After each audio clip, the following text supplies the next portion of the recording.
Pioneer. ഇന്ന് നമ്മൾ നോക്കാൻ പോകുന്നത് റെയിൽവേയുടെ പുതിയ നോട്ടിഫിക്കേഷൻസ് കാത്തിരുന്ന ഉദ്യോഗാർത്ഥികൾക്ക് പെട്ടെന്നൊരു കൺഫ്യൂഷൻ ഉണ്ടാക്കിക്കൊണ്ട് ഒരു നോട്ടീസ് പുറത്തു വന്നു. ആ നോട്ടീസും അതിന്റെ ഡീറ്റെയിൽസുമാണ് നമ്മൾ ഇന്ന് നോക്കാൻ പോകുന്നത്. ഇതാണ് ആ നോട്ടീസ്.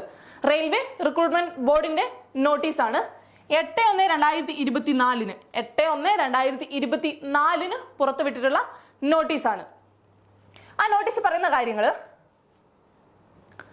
റെയിൽവേയില് സെൻ 01/2018 അതുപോലെ തന്നെ സെൻ 03/2018 സെൻ 02/2019 ഇത്രയും കാറ്റഗറിയിൽ കഴിഞ്ഞ വർഷം റിക്രൂട്ട്മെന്റ് നടത്തിയ പോസ്റ്റുകളിലേക്ക് സ്റ്റാൻഡ് ബൈ കാൻഡിഡേറ്റ്സിന് എടുത്തിട്ടുണ്ടായിരുന്നു.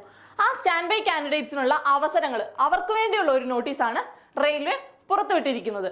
സ്റ്റാൻഡ് ബൈ കാൻഡിഡേറ്റ്സ് എന്താണ്? 100 വേക്കൻസിയുള്ള ഒരു പോസ്റ്റിലേക്ക് ആൾക്കാരെ റിക്രൂട്ട് ചെയ്യുന്ന സമയത്ത് റെയിൽവേ എക്സ്ട്രാ കുറച്ച് ആൾക്കാരെയും കൂടെ റിക്രൂട്ട് ചെയ്യുന്നു.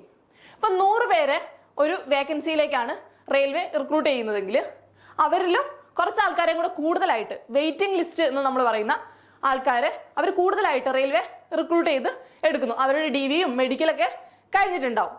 അപ്പോൾ അങ്ങനെയുള്ള കാൻഡിഡേറ്റ്സിന് വേണ്ടിയുള്ള ഒരു നോട്ടീസാണ് പുറത്തു വന്നിരിക്കുന്നത്. അല്ലാതെ പുതിയ നോട്ടിഫിക്കേഷൻ കാത്തിരിക്കുന്ന വിദ്യാർത്ഥികൾക്ക്, ഉദ്യോഗാർത്ഥികൾക്ക് ഒരിക്കലും ടെൻഷൻ ഉണ്ടാക്കുന്ന തരത്തിലുള്ള വിവരങ്ങളൊന്നും ഈ നോട്ടീസിലില്ല. സ്റ്റാൻഡ് ബൈ കാൻഡിഡേറ്റ്സിനുള്ള ഒരു അവസരം അത് മാത്രമാണ് ഈ നോട്ടീസിൽ പറഞ്ഞിട്ടുള്ളത്. നമ്മൾ നോക്കുകയാണെങ്കിൽ 31/12/2023 ആയിരുന്നു സ്റ്റാൻഡ് ബൈ കാൻഡിഡേറ്റ്സിനെ എടുക്കാനുള്ള അവസാന കാലാവധിയായിട്ട് റെയിൽവേ ആദ്യം പറഞ്ഞിരുന്നത്. ആ ഡേറ്റ് നമ്മൾ എക്സ്റ്റെൻഡ് ചെയ്തു. എങ്ങോട്ടാണ് എക്സ്റ്റെൻഡ് ചെയ്തിരിക്കുന്നത്? റെയിൽവേ 30/6/2025 30/6/2025 ആ ഡേറ്റ് റെയിൽവേ എക്സ്റ്റെൻഡ് ചെയ്തു.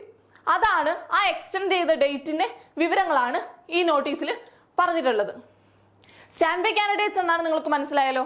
ആ സ്റ്റാൻഡ് ബൈ കാൻഡിഡേറ്റ്സിന് വേണ്ടി മാത്രമുള്ള നോട്ടീസാണിത്. ന്യൂ നോട്ടിഫിക്കേഷൻ വരുന്ന സമയത്ത് വേക്കൻസീസിൽ ചെറിയ വേരിയേഷൻസ് ഉണ്ടാവുമെങ്കിലും നമ്മുടെ പുതിയ നോട്ടിഫിക്കേഷനെ ഒരു തരത്തിലും ബാധിക്കുന്ന ഒരു മാറ്റർ അല്ല ഈ നോട്ടീസ് എന്ന് പറഞ്ഞിട്ടുണ്ടെങ്കിൽ. ഈ നോട്ടീസ് തെറ്റായി ഉദ്യോഗാർത്ഥികളിലേക്ക് എത്തുകയും ചെയ്തിട്ടുണ്ട്. അതുമൂലമാണ് എല്ലാവർക്കും ഒരു കൺഫ്യൂഷൻ വന്നിരിക്കുന്നത്. അപ്പോൾ ഇത്രയേ ഉള്ളൂ ഈ നോട്ടീസിലെ ഡീറ്റെയിൽസ്. Okay, thank you.